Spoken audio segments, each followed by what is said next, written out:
DC ബുക്സിനെതിരായ പരാതിയിൽ EP. ജയരാജന്റെ മൊഴിയെടുക്കുന്നു. കീച്ചേരിയിലെ വീട്ടിൽ വെച്ചാണ് മൊഴിയെടുക്കുന്നത്. ആത്മകഥയെന്ന പേരിൽ തെറ്റായ കാര്യങ്ങൾ പ്രചരിപ്പിച്ചതിനെതിരെയായിരുന്നു പരാതി. എം സന്തോഷ, ഇ.പി. ജയരാജന്റെ പരാതിയിൽ ഇപ്പോൾ നിയമ നടപടികളുമായി മുന്നോട്ട് പോകുന്ന പോലീസ്. എങ്ങനെയാണ് വിവരങ്ങൾ?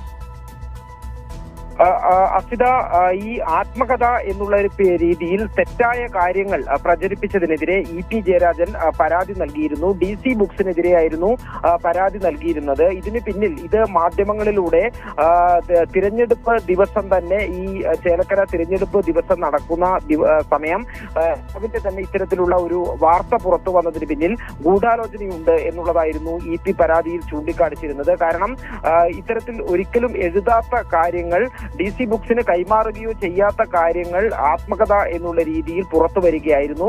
ഇത് പ്രചരിപ്പിച്ചതിനെതിരെയായിരുന്നു ഇ.പി. ജയരാജൻ DGPക്ക് പരാതി നൽകിയിരുന്നത്. അതിന്റെ അടിസ്ഥാനത്തിലാണ് പോലീസ് അന്വേഷണം ആരംഭിച്ചത്. ഇപ്പോൾ ഇ.പി. ജയരാജന്റെ കീച്ചേരിയിലെ വസതിയിൽ വീട്ടിലെത്തിയാണ് പരാതിക്കാരനായ ഇ.പി.